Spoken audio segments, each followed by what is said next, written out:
Okay, 2014 Jeep Wrangler JKU Sahara edition. I've had this for about a year and a half. Did a couple of upgrades to it. I'm going to walk you through everything that I've done. So I'm going to start out at the front. I replaced the factory bumper with a, sorry about the lighting, I don't know if this is the best spot, but that's a Rock Rage Rampage bumper. It's pretty basic, but it has, the D-ring hooks up here. I got a flip-up license plate for the fair lead of the winch, which is a Smittybilt XRC winch, 9,500 pounds. Front, I also have, these are Amazon headlights. They're pretty bright. I got them pointed all the way down as far as I could. I still get flash once in a while. It's kind of annoying, but a lot less than when I first put them in. When I first put them in, I leveled them right where they should be, and I still got flashed a lot at nighttime. So, I don't drive a lot at night anyway, but I still get flashed occasionally. And these are fog lights, the turn signals are fogged, smoked. I got those off Amazon too. I think the headlights were about $100. Same with the fog light or the turn signals. I keep saying fog lights, but there's the fog lights. I upgraded them to these yellow amber. They're pretty decent. I don't use them very often, but they look pretty cool. And I got the D-rings up there. I also got a hood lock. That helps because the Jeep Wrangler, as you know, the hood doesn't lock, and you don't want to get anything stolen from underneath there. I don't park outside very often, but when I do, I don't have to worry about it. I upgraded the hood latches as well, because the stock hood latches on the JK, they're rubber, so they'll stretch over time, and then the hood starts to flap up and down, and that's kind of annoying at high speeds. So these ditch lights here, they're kind of loose because I just did some work. They're amber as well. Now they're not hooked up because I had a fire in the A-pillar. It was a bad ground for the CB. So all the electrical stuff is not hooked up right now, except for the winch. The winch is hooked up straight to the battery, but I got a bunch of auxiliary items here that right now they're not hooked up, so I can't show you how bright they are or anything. But here's the latest. I got this Amphib Low Pro snorkel. I do have the top part, but I didn't want that. Plus, I don't interfere with the lights also. But I got it more for as a replacement for the intake. I get some cold air to the engine, but I don't see myself getting in water higher than that anyway.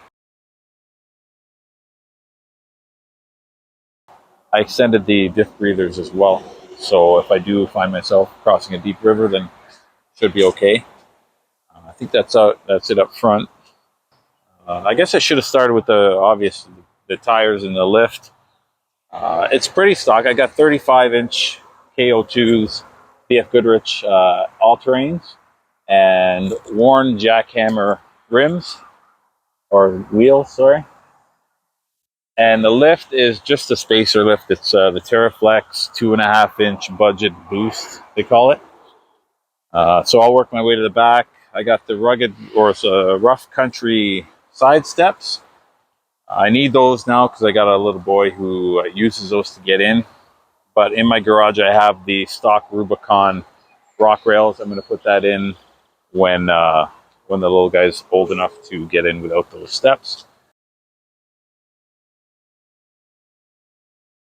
I'm still on the stock tire carrier. I've had it for a year and a half, no issues. I've measured the amount of sag. I'm not getting any. A lot of people will tell you to upgrade the tire carrier when you go up to a 35, but I don't know. I'm telling you, I haven't had any trouble at all, and it's been over a year. So eventually I'm going up to 37s, and that's when I'm going to get a tire carrier fit for that. Until then, I'm just going to keep it on the stock carrier.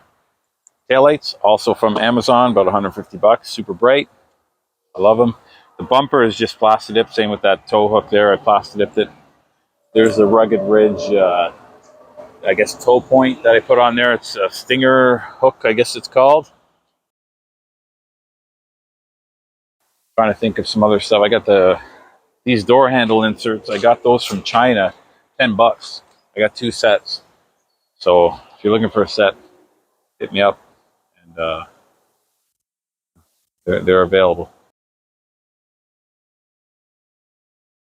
There's not too much done inside, but one of my favorite upgrades is one of the first ones I got. This is a Tuffy security deck. So basically, you see in there that I'll show you from inside. So this is a trunk basically. So anytime you're parked with the roof off, once this closes here and you lock the door, here I'll give it a lock. That's it. You cannot get into anything that's in there. So if anyone wants something in there, they're better off just breaking into a car. I mean, if they want in bad enough, they're going to get in, but it's easier to just smash a window of a car and take what you want than get into the back of that. So you can go to the beach, no roof, park, and no worries. Let me see what's going on in here. So, okay, so yeah, I got the grab handles here, Wild Boar, front and back. Got a CB that's not hooked up right now because of the fire.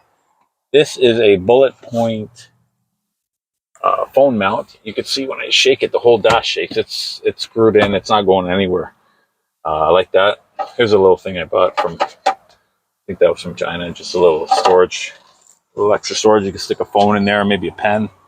I got these here for the doors because you know this stock one, put anything heavy in there, it hangs below the door. And then when you close the door, it'll crush it. The only problem is, I'll show you on the driver's side.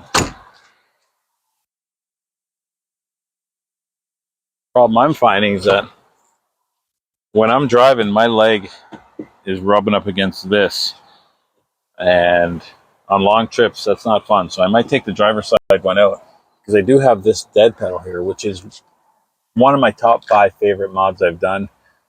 Anybody who's driven on a Jeep for a long trip knows that your left leg can get pretty sore, numb, but this helps a lot. You can just rest your foot on there, and that's great. I got a red shade. I also have black that covers front and back, but I like the red. It adds a little color. Dash cam. Oh, here we go. I got A-pillar switches, which I don't use these anymore because I got this Auxbeam switch panel. I only have 2 things hooked up to it right now. I got some more to hook up, but yeah, I have both. I might go back to the stock A-pillar and just sell that. CB antenna mounted in the back. I know I'm going all over the place, but I'm just thinking of things as they come. So that's the antenna mount. I have it unhooked now because the CB is not hooked up and the antenna is high enough where it hits my garage door. You see that speaker here? That's a PA speaker from the CB. And I ran the wires for that just along the roll bar underneath the padding. So yeah, I think that's pretty much it for upgrades. What I got planned is, like I said, the 37s, I'm going to get a proper suspension lift. I'm going to go 4 inches. And I have to upgrade the front axle. I'm going to go Ultimate Dana 44. That'll be probably in the spring.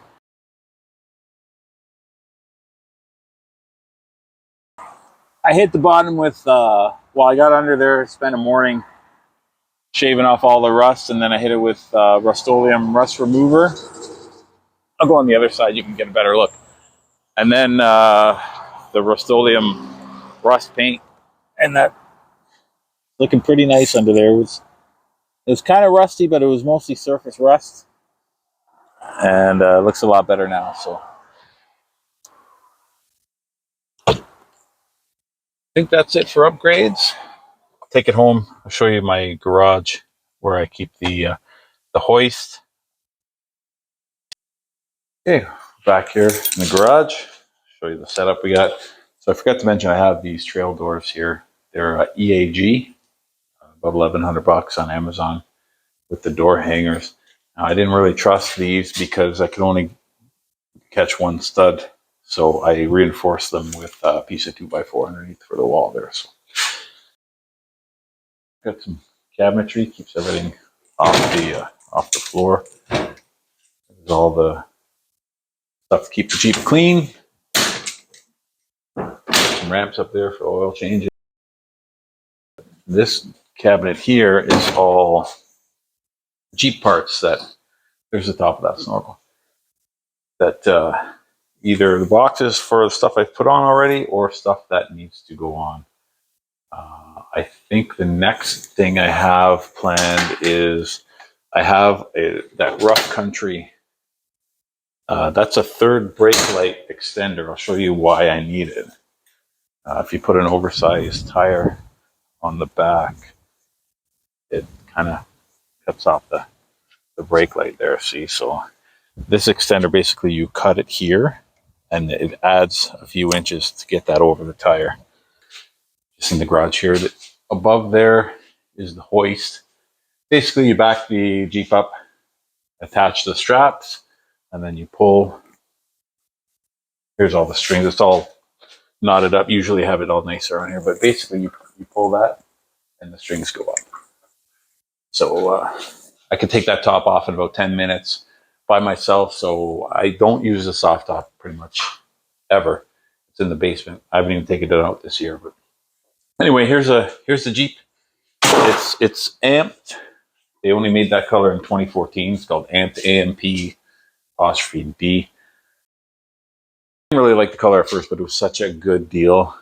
Not so much a deal, but such a good condition on this Jeep that I bought it. And the color kind of grew on me afterwards. I like it now. It's rare. You don't really see a lot of them. I've only seen one or two since I've had it in a year and a half. So that's a good thing. You can always spot it. Now's probably a good time to show you under the hood. Let me open the garage door so we can get some natural light.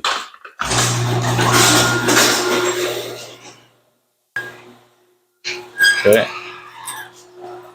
So this lock, basically, it's the uses the ignition key. So in that position, it's unlocked. So here is the new snorkel. Basically, it runs under. This was all filled with the air box, but putting the new snorkel in created this space. So if you have this Auxbeam control panel and you're wondering where to put it, if you do have some kind of snorkel or some kind of setup that gives you space in the corner, what I did is I flipped the bracket upside down. So it's basically mounted under the bracket. The bracket should come up. But if I put it the right way, it would stick up a bit too far up top and I'd have trouble closing the hood. So this is perfect. You know, the battery is right there, so the wires that come with it reach. I just haven't wired it up yet. Here is the wire. That's going to the switch panel in the cab. That's the only thing I've done. I've run that through the firewall on the other side. And if you're wondering,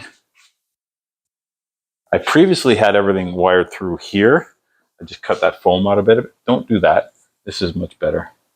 This grommet here, I don't know if you can see it or not. There you go. Just pull that out, run it through, and that'll come out just under here. Take that side panel out. And then so I basically drilled a hole in the back here, and there's all the switches there. Before I had them up here and into this switch panel. Removing this is a bit of a pain, but you got to do it. And we have to do it again to get the CB wired. This was the switch for these lights here. And this is a USB. So I'm going to wire this USB up to the control panel. And then I can run my dash cam off that. And I'm going to get, in addition to this phone holder on the bullet point mount, I'm going to get a tablet holder as well. The tablet holder is about 80 bucks just on its own. But other than that, under the hood is all stock. I haven't done anything. This is the wire from the winch. Yeah, and that's it. So yeah, once again, there's the lock. You can see the mechanism in there. Unlocked, locked, unlocked, locked. Okay, so the only thing is you need the key to open the hood, and you also need the key to close the hood, because you can take the key out, but then it's not locked, right? So I like to keep it in the locked position, because if I leave it unlocked, I'll forget it, and then I'll park somewhere and not use the lock. Anyway,